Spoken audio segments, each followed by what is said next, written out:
What's my backup camera? That's my backup camera. That's the one. That's the one back there. When you're backing up. Yeah, so you can see us. And we can do that one, and then there's that one, and then that. Oh, I forgot about this one. There you go. There's your main one there. 2, 7, 9. Got it. You ready? Yes. Let's pop this balloon. And now for something special. The unit is self-contained with its own saddler, farrier, wheelwright and so on. It's a rigorous training dished out who know all there is to know about horses, and it brings results. We take you behind the scenes now to show just some of the interesting aspects of this training.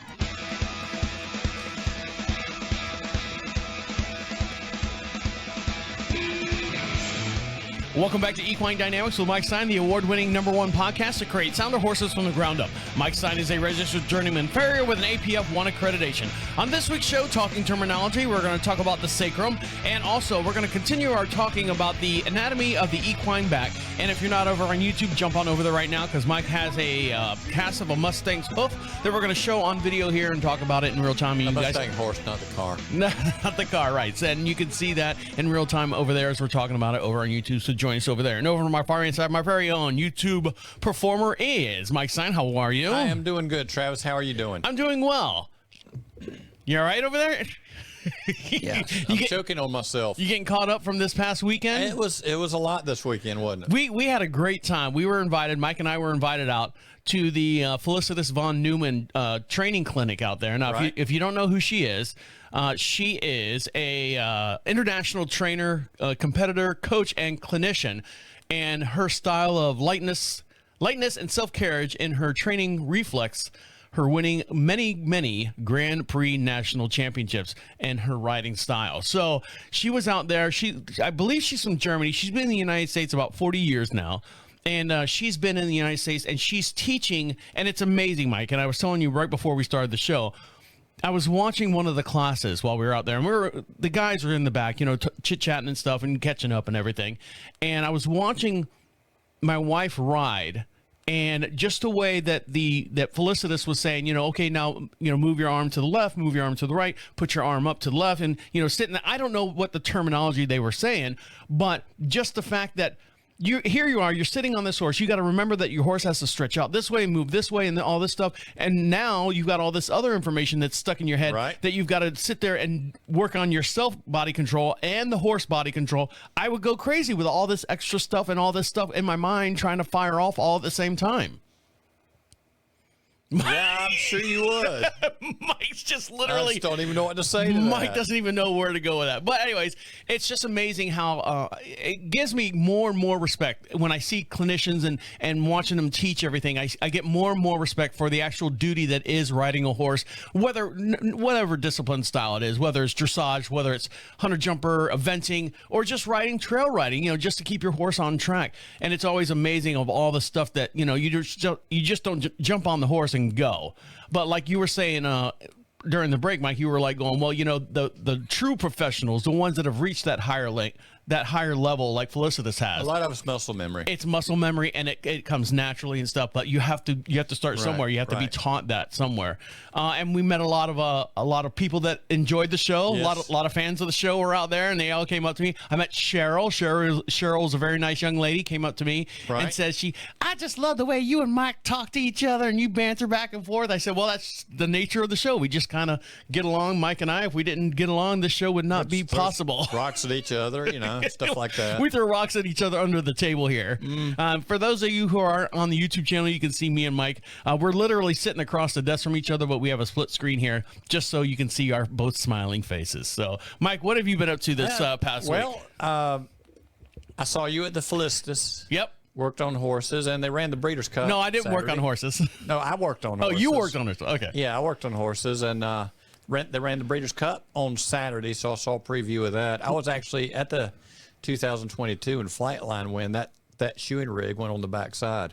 Oh, really? So tell me what the difference between a Breeders' Cup is and all the other things. What is the actual... Breeders' Cup is thoroughbred racing.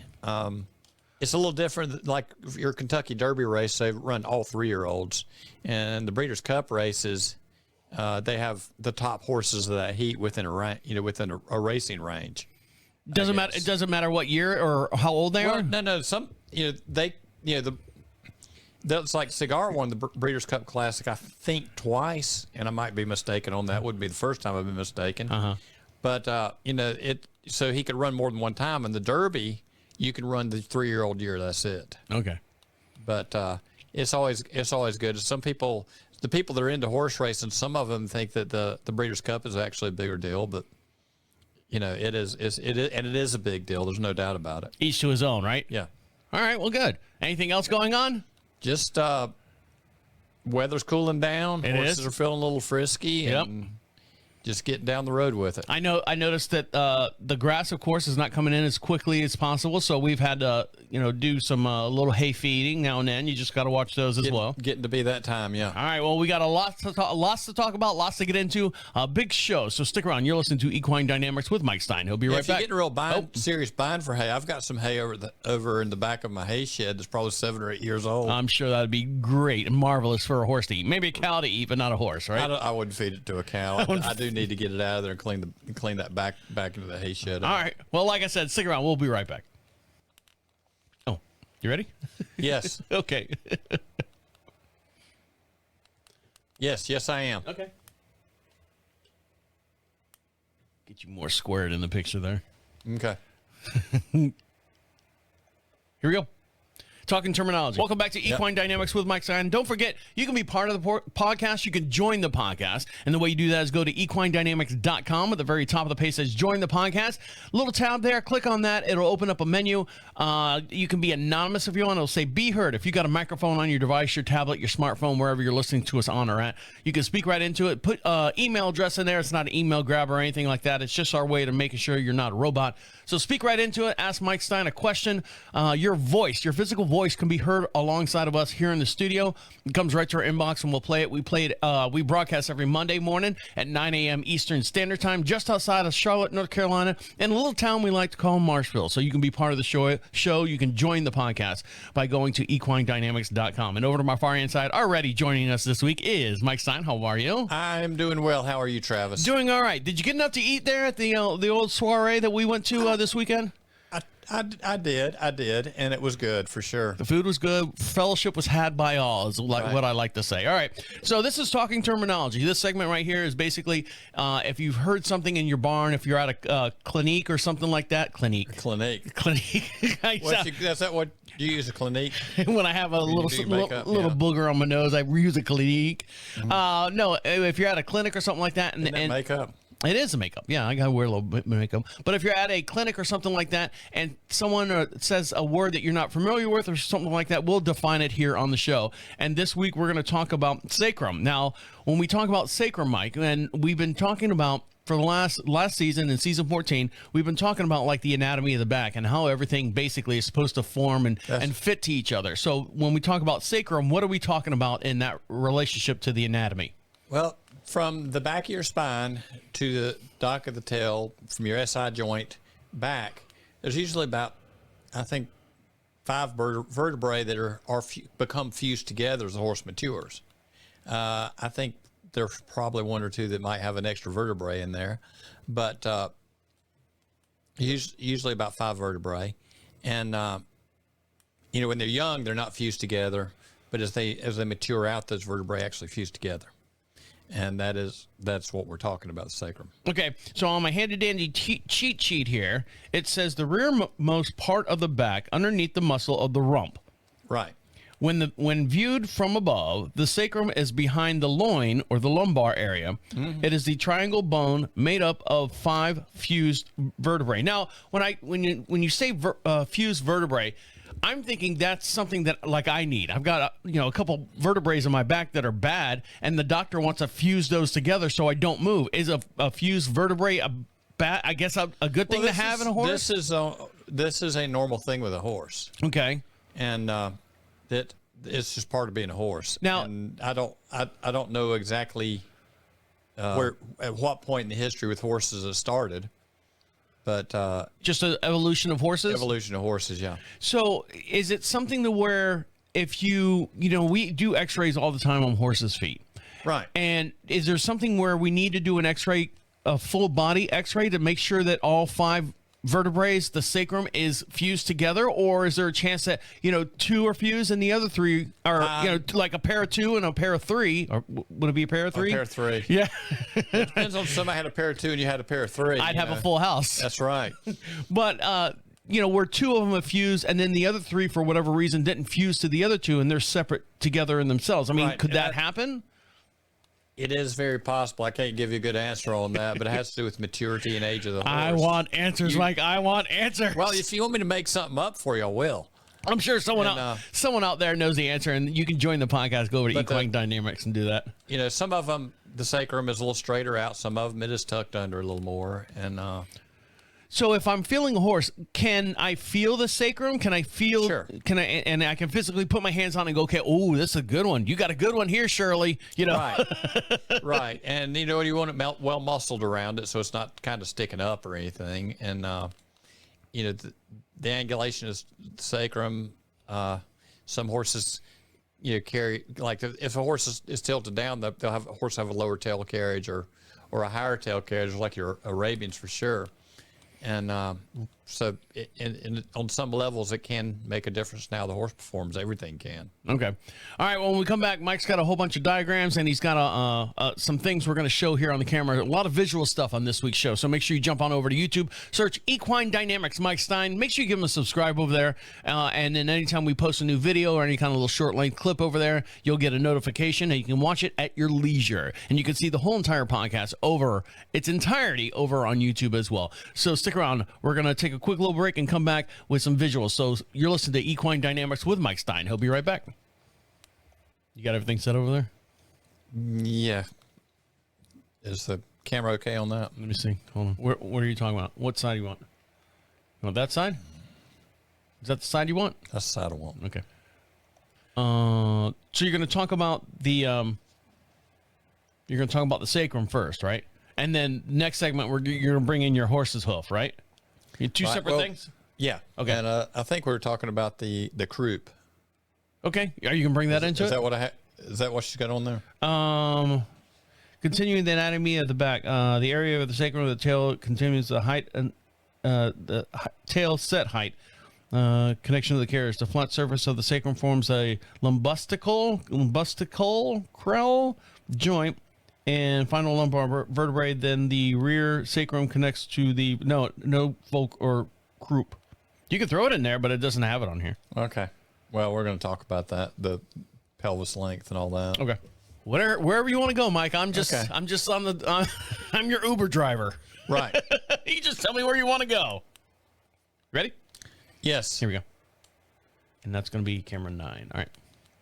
Welcome back to Equine Dynamics with Mike Stine. Don't forget to follow him over on Facebook. That's Equine Dynamics Mike Stine over on Facebook. And the reason why you're going to do that is because Mike posts a whole bunch of different graphs, a whole bunch of different, not news articles by any means, but just articles themselves, little short reads and stuff. If you want to continue your education, furthering your education as far as horses and stuff, it's a great place to add to your feed on your Facebook page. You know, when you get away from all the politician stuff or the political stuff and all the other garbage. That's a real problem with Travis. You just can't get him off the politician stuff. You can't. But if you want to add that to your feed, it's a great educational thing. So just ask for Mike Stine. Give him a little friend request over there. Equine Dynamics Mike Stine. Give him a little follow. He's got a personal page and a business page. What posts on one, he'll post on the other. And then any notifications that we have here during the show, you can get those over there as well.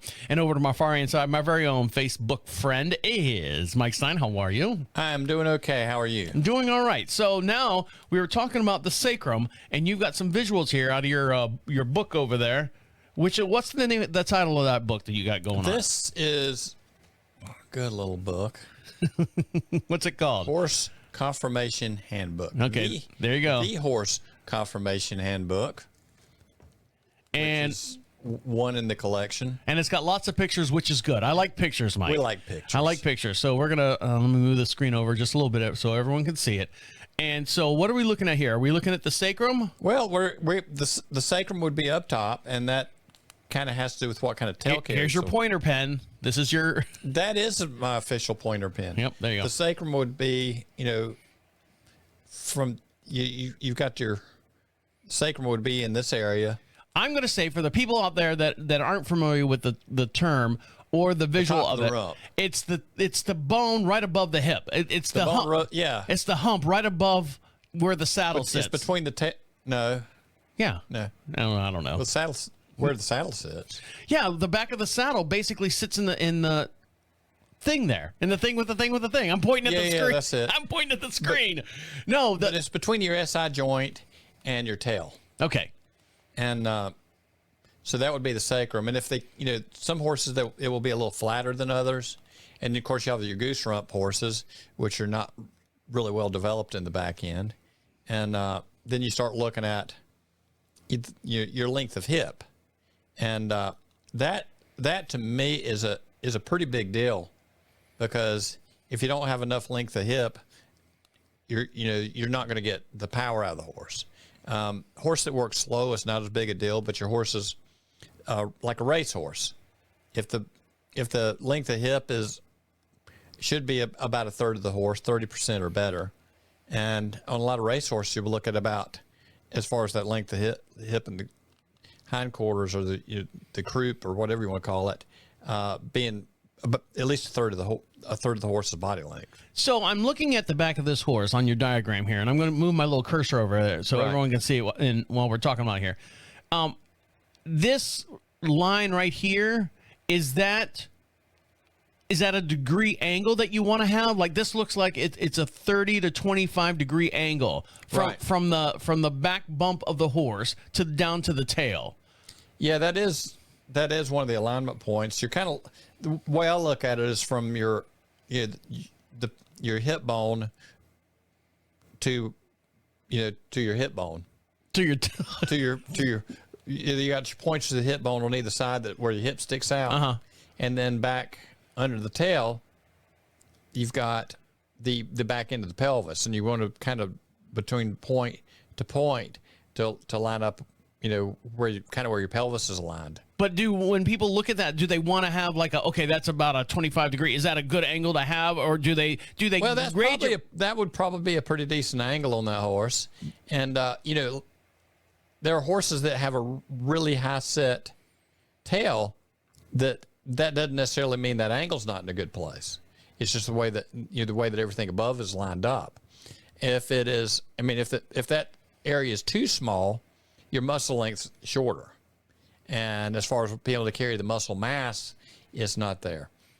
If you look at this one that is kind of tucked under, and you look into the stifle joint, the way the picture is, that horse is probably working too straight in the stifles, and you're going to see it in the muscle development. Now, you always say that, the high-low horses, and you always were saying that Diego is it a high horse? I forget what you said Diego was in the back.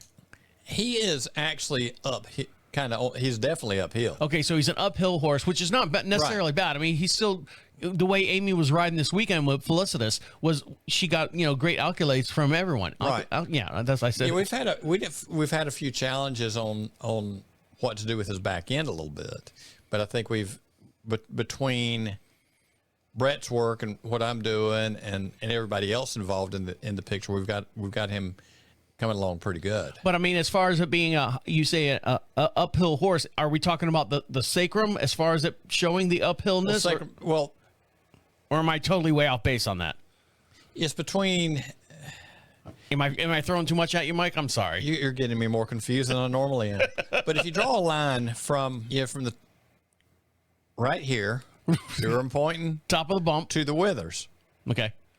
That's either uphill, flat, or downhill. Okay. And you're pretty much looking, for most horses, you're going to look for something pretty level. Okay. And for a dressage horse, a little bit uphill seems to work for them. Extremes are extremes. A horse that's a little bit of downhill, there's people that have run bets on racing that I know because the horse is high in the back and they seem to think can run better, and I don't think that's necessarily true. Now, some of them can run because there's been some race horses that have been very downhill that were just really could knock it out of the park. Look at some old pictures of Man of War and how he was put together. So some of these horses break all the rules, but yet they do it anyway. So it's the difference between having a monster truck and a NASCAR racing vehicle. One would not do the other. Well, not necessarily, no. But they'll always fool you because you can put every rule in the book down there and they won't follow it. But yeah, but you want to see a good, well-shaped rump, muscled in, rounded across the top of your pelvis. You don't want hollows in there, and you know, if you got a horse that's hollow up top, and you got a lot of definition down low, that they're not really flexing their hind end under, and they're not going to be able to power off. All right, guys, we're going to take a quick little break. We still have more visuals here on the show, so make sure you jump on over to YouTube as well. So stick around. You're listening to Equine Dynamics with Mike Stine. He'll be right back.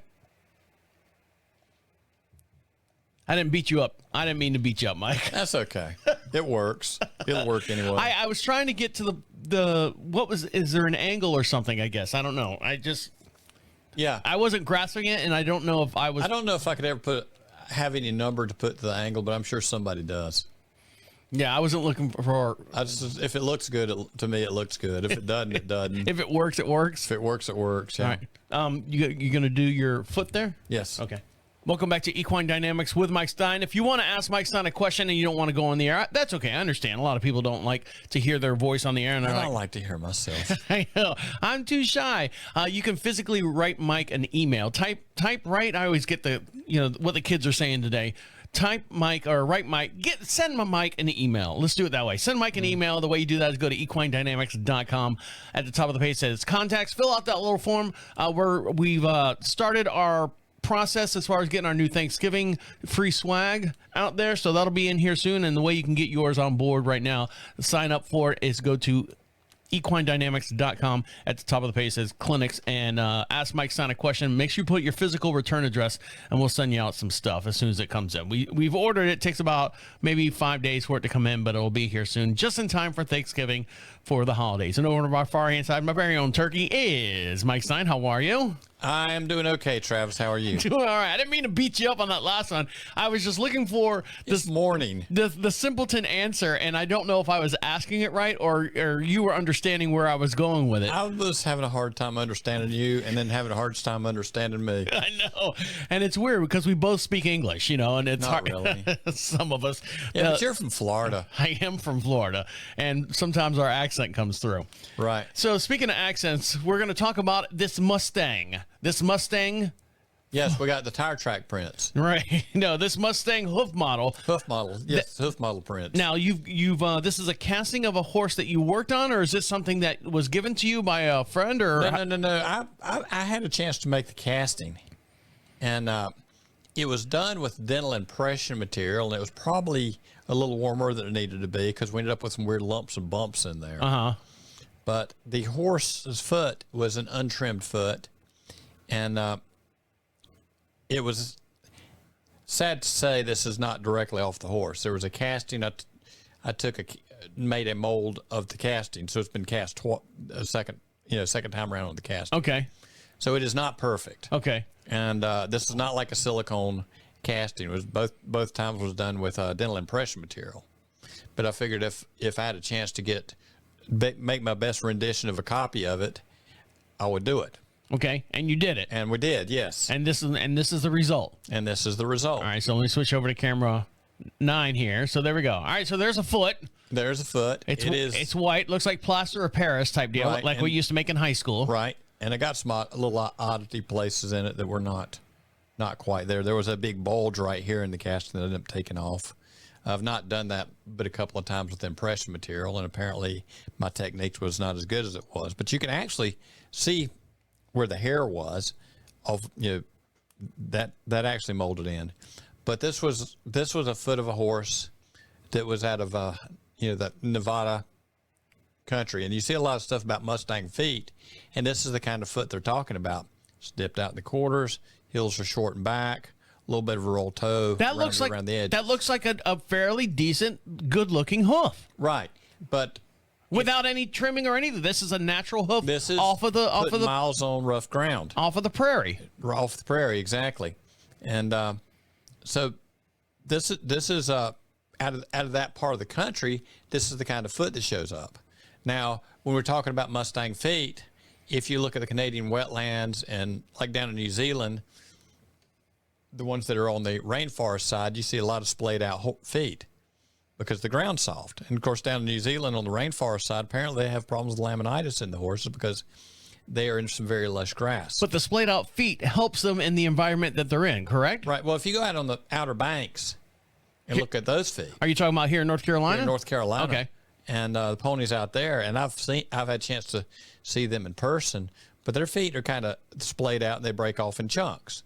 And there was a herd of horses actually here in Union County, and a guy had put out a mare and or 2 mares and a stallion, and it was on about 500 acres, and there'd been a couple of horses put in and out and all this sort of deal, but the mare and the 2 older stallions or the mares and the 2 stallions. Okay, when I get where I can talk, the mare. Do you need a flow chart, Mike? Do you need a flow chart? The mares and the stallion, they had bred and had babies every year, and Circle of life. Circle of life, yes. But there was a reason that someone called the Humane Society on them and all that. And those horses were fat and happy, and nobody had ever ridden them, and got the chance to look at the backs of the horses, and they were different from our ridden horses. They were much better, but they'd never had a saddle on them to start some of the damage they wound up doing to horses' backs.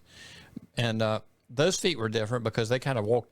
It was clay, wasn't as harsh an environment as this horse came from, so that we got to see them in different parts of the year. Or during the hard part of the year, the foot would be a little closer to this. But during the rainy season, when they were walking in mud, they would actually end up with mud balls packed in there. And as the weather rings came down, it would kind of crack fairly close to the weather rings. And then, of course, when he went to dry weather, they'd start polishing the foot off a little more like this. So they would naturally heal. They would get bad, and then they would heal themselves, and then get bad again, and right, depending on the cycle of the weather. But when you're talking about the wild horses, and you look at the research that was done in Australia, they said that some of these horses that had the really polished foot that we put, this is the wild horse foot, had more damage to the coffin bone than the ones that in areas where they had a lot of foot on them and they're splayed out. I'm going to ask you a question, Mike. You might not know this, all right? Probably but I'm just using my own personal, Get me confused. I know, I'm confused you this whole show. This is my own personal take, all right? Right. I'm not a horse person. I even was telling Cheryl, she's like going, it's so funny and stuff. And I said, yeah, I'm the simpleton of the show. I have no idea about horses other than what I learned from Mike on the show and then from my wife. And here's the question. You ready? Does the horse have the knowledge to say that its feet, hey, my feet are getting rough, I need to run on like a coarse ground, or my feet are getting flayed out, or they're getting too soft, I need to do something for myself, I need to change the way I walk and stride. And the second part of my question is, or to add to it, I know if I get like a little snag on my fingernails, I will look around for any rough surface. If I don't have a nail file, I'll look around for like stone, the concrete. I'll rub my fingernail on the concrete to get that little snag off my fingernail because it'll drive me crazy. Does a horse think the same way? Hey, my feet are getting bad, or my feet need to do something. I need to change the way I walk, or where I'm walking, or where I'm standing. Or are they just, I don't want to say that dumb, because we know they're not that dumb. They do think about where the next food's going to come from. I understand that part. But are they self-aware as far as their feet to know that, say, hey, my feet are getting long on this side. Maybe I should do something on this side. Like I said, I don't know if you had the answer to that question or, from all your studies and stuff. I do know from some of the research they did in Australia, and they were putting trackers on horses and all this sort of deal, but they do tend to stick to trails. And you can see on trails where rocks, like a rock on the side of the trail, would be worn off from the horses going by and their feet brushing it. Now, were they intentionally doing it? Nah, I don't know that. It just might have been the easiest path of least resistance. And if you look at the bottom of this foot, you can kind of see where the bar was, and you can kind of see where the white line. Put it in the camera, Mike. There you go. He gets so excited. There you go. You can pretty much see where the white line is around this side where we got a decent point of the mold. What are you looking for? The pen that's on their book. There you go. And that really haven't done anything to the bottom of the foot, but the frog was not real defined. And they said that on the actual horse, the bulbs of the heels were calloused, but from the ground, which in a domestic horse, you're probably never going to see that. And I have had a chance to put my hands on some of the wild horses' feet that were pretty fresh out of the wild. And but it is interesting. And if you look at my mold, it didn't quite line up. So it is not a perfect match. It's just a rough rendition. But the great part about that mold, turn it sideways for me, Mike, so I can see it. There you go. Is how that is an actual natural foot from a horse out in the natural prairie. Right. And it looks like a farrier's gone out there and it's done its every 6 weeks trimming. Yeah, is the way it looks. Is this a realistic foot for our domestic horses? Probably not exactly. No, but for a horse in the condition that it's in. Right, because I'll tell you, like Sally, my Mustang gelding, never seen a shoe in his life. He's in his early 20s. Does he have a stronger foot than pretty much any domestic horse I touch? Yes. When he came in out of the wild, a couple of years later, the feet started getting softer. But he wasn't out. He came from Nevada, and he was not out in that environment anymore. And so that it's acclimation to conditions. Now, where he was, if they didn't have a pretty hardy foot on them, well, they ended up not being horses. And so that took the bad-footed horses out of the herd. All right, guys, one more little segment. We'll let you get back to playing with your ponies. You're listening to Equine Dynamics with Mike Stine. He'll be right back. You okay? Yeah, okay. I think I am. Did you recover? Sort of. I need more coffee. Like about 2 pots. You got some over there. What did we learn? I don't know. Here we go. We'll find out here in a minute.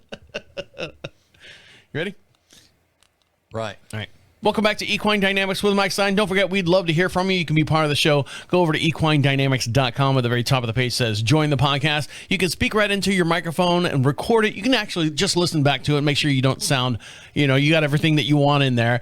Put your email address in there. It's not an email grab. We just want to make sure you're not a robot and your voice can be heard right alongside of us. You can be anonymous if you want.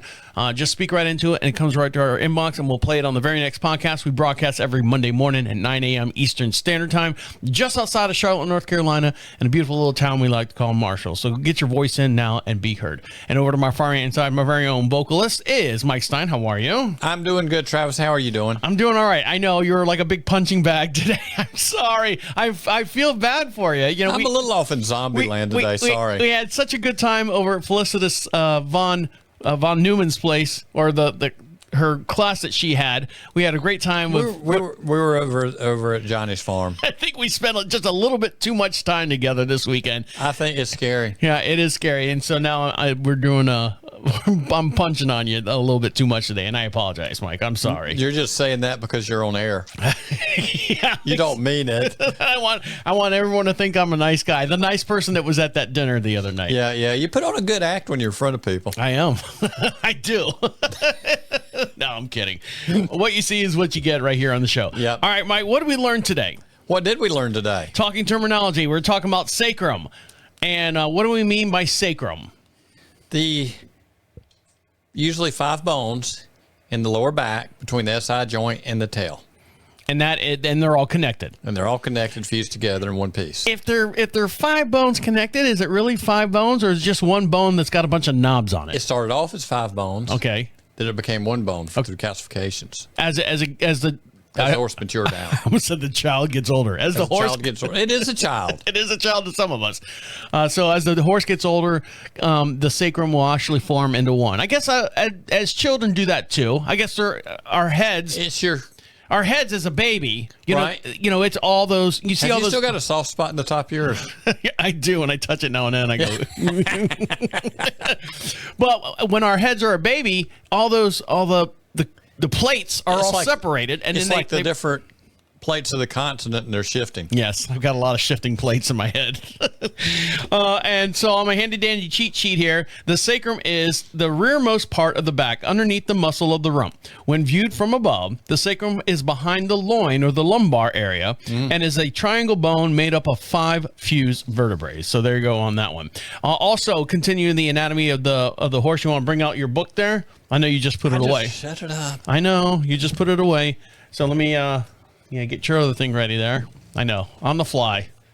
Is that the right way? No, that's upside down. Yeah, the way you would read it as you would read it. So there he goes. Lots of noise. You know how I read. There you go. All right. So, and we're talking about continuing the education of the anatomy of the back and how the sacrum takes part in this whole discussion. Yes, and the high tail set, low tail set, and we're looking at how the length of the pelvis and the angle of the pelvis, and the amount of power you get out of the back of a horse is directly related to your pelvis length, the length of your quarters. And on my handy dandy cheat sheet here, it says the area from the sacrum to the tail determines the tail set height, connection, and carriage. The flat surface in front of the sacrum forms a lumbosacral joint. All right, you guys got it. I'll tell you a little something. This is something that you can do. What's that? Now, before modern technology, if you want to take a look at some of these things and make measurements of a horse's back and how down it is or up it is or whatever, and you want to keep track of it, if you got an old broom handle and you lay it from the top of the withers to right between those the 2 points of the pelvis that come up right there on either side of that side joint, and you can take a tape measure. But now now you got technology, but I don't keep up with that. The technology from a broom. But you can actually keep a record of, is my horse's back lifting from strength, or is it sagging? Are we and you're looking at your side horse or anything in performance. If you got horses sagging in the back, when you get it stronger, it should lift up.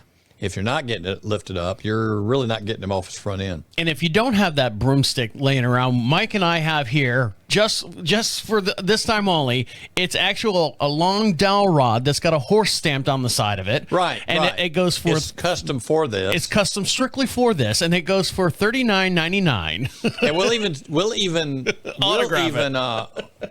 we'll even cut off the ends of some tape measures and tape it on there. We'll put some numbers on there so you can figure that out as well. Get yours now. Go to equinedynamics.com. And also, you've got a Mustang hoof model. Yes, we do. So here we go. Let me switch back to camera 9 here so we can see it. Now, this is a hoof right off the trails, right off the prairies over there. Right. This is out of the Nevada lava rock, high desert, bunch of lava rock, hard country. And this is a similar foot to what comes out of that part of the country. Stop spinning it, Mike. Just put it in one sec. There you go. Now you can see that. All right. Now to move it again. And that camera's a little bright on it. So let me turn that off. There we go. Let's see if we can get. All right, there. And it's not washed out. You'll get a little bit of a roll to the toe. And when people talk about the Mustang breakover, you're not trying to make the foot square. It's just the point of where the forward roll starts, if you're doing that. And how old is that mold? When did you do that mold? How many years ago? No, I did this in July. This past July? This past July. Oh, yes. cool. Very cool. So it's a recent model. Fairly recent, it's not like a horse from 30 years ago. It's a horse. No. I've got stuff from horses from many years ago, but yes. This is a recent horse. All right. This is a recent horse. Recent deal. All right, guys. So if you've enjoyed the podcast and you enjoyed the show and you want this to, if you like Mike and I to come out to your location, we can have dinner with you if you'd like. We've done that before. If they'll buy us dinner, we'll have dinner with them. We can come out there. We can bring this podcast right to your very own front doorstep. And we can do this and bring all our listeners, bring all our friends and everything, and enjoy the fellowship that is the Equine Dynamics Show. Just go to equinedynamics.com. At the top of the page says clinics. Fill that out. If you like Mike Stine to perform a clinic out at your location, he can bring all his models and everything that he has. It's great for elementary school kids as well, because kids are really interested in bones and all that stuff, and Mike can do that as well for you out at your school, your nursery, high school, I don't know. Anywhere if you want to learn more about the biomechanics of a horse. What were you going to say, Mike? I was going to say we teach the duck method. What's the duck method? Well, you remember Doc Mansman when I worked in his clinic? Yes. He's like, well, how can you tell? And this, that, the other thing was watching what I was doing. And, for years I've worked without x-rays. And he said, you give me scientific terminology. I said, well, you want to know my best terminology for how I figure out what I'm doing with a horse? It's the duck method. He said, what do you mean? Walks, quacks. If it looks like a duck, walks like a duck, quacks like a duck, it must be a duck, so you treat it like a duck. There you go. Right. All right. If you make sure you follow us over on YouTube, you can also see us over on Facebook as well. Just search Equine Dynamics Mike Stine. Give him a follow and subscribe over there. On behalf of Mike Stine over there.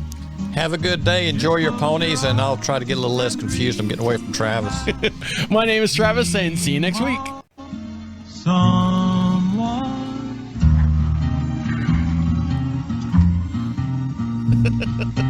Lucky. Good night, Ned. Night, Dusty. Good night, Ned. Oh. Good night, Ned. I've been getting fussed at less about them About who? at home.